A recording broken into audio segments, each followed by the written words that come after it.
বিসমিল্লাহির রহমানির রহিম। আমার ফেসবুক সকল বন্ধুরা আসসালামু আলাইকুম। সবাই কেমন আছেন? আমি আল্লাহর রহমতে ভালোই আছি। আমি সৌদি আরব আসার পর থেকে একটা জিনিস খাবো মনে করতেছি, কিন্তু খেতে পারতেছি না। কারণ আমি যেখানে থাকি এখান থেকে হোটেল অনেক দূরে। তো আজকে হোটেলে গিয়েছিলাম, যা এই যে সৌদি আরবের বিখ্যাত খাবার যেটা বলে ক্যাপচা। এই ক্যাপচা অনেক সুস্বাদু একটা খাবার। দেখেন, আপনারা দেখবেন অনেক সুস্বাদু খাবার, কিভাবে খেতে হয়। আর এই মুরগির এগুলা একটা করে মুরগির চাপ এগুলা অনেক সুন্দর।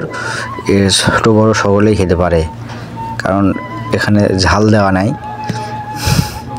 আর এখানে বাড়িতে যেগুলো দেখতেছেন এগুলো হলো ঝালের চাটনি। ঝাল অনেক কিছু দেওয়া আছে, আমি অত কিছু জানি না। আর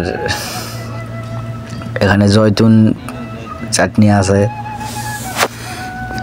পেঁয়াজ আছে, মরিচ আছে, লেবু আছে, কিন্তু খেতে অনেক টেস্ট, সেই রকম লাগলো।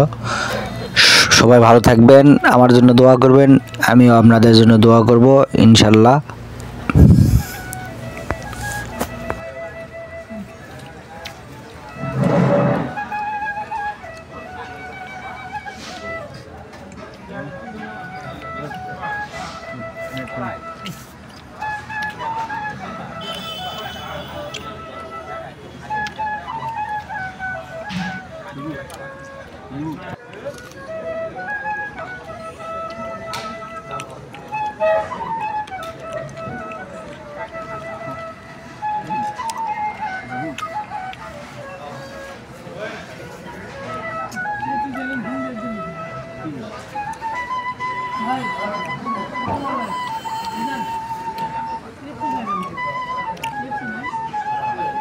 President.